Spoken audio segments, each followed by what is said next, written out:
Hi there, my name is Kim Brickley. I'm one of the authors of the Speaking Out About Self-Injury blog over on HealthyPlace, and today I wanted to talk about how I made self-help for self-harm work for me.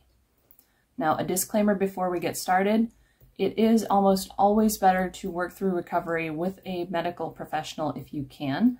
A therapist or a counselor, anybody like that, will always be able to help you work through your issues with this in ways that more passive forms of therapy like workbooks or videos or whatever simply can't do. That being said, I know what it's like to feel like you can't reach out for help at this time, and I am aware that not everybody has access to medical services at this time for one reason or another. So that being said, I wanted to share just a couple of tips from my own experience working through this on my own, in the hopes that it will help you with your own recovery journey. So tip number one is to know your why.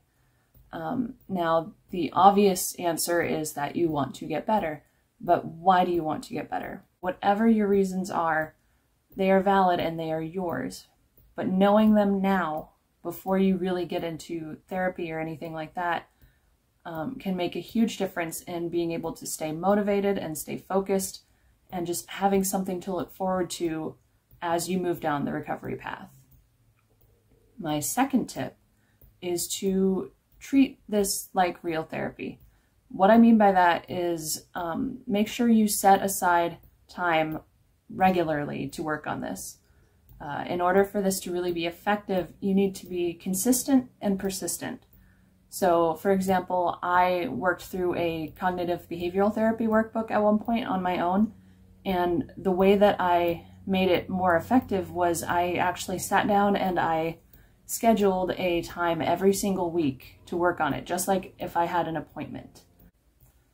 My last tip, and this is really important, is to be kind to yourself. When you're working with somebody else through recovery, yes, they can give you perspective, they can offer expertise and all that, but one thing that really makes the difference is they can offer you compassion.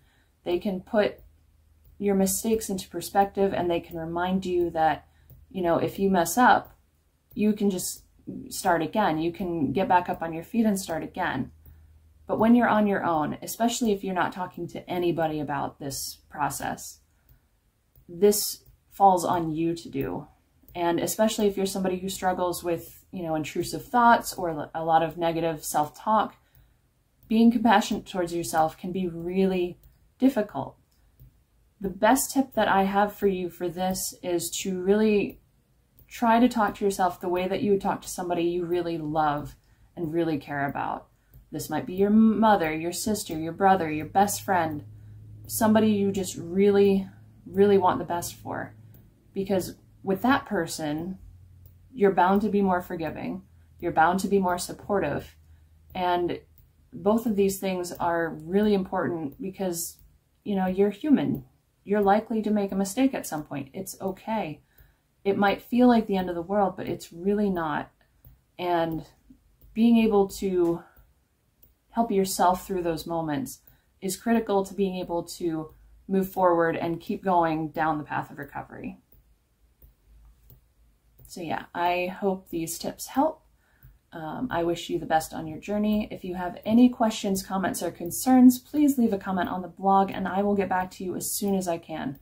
Otherwise, I will see you in the next video. Thank you so much for watching.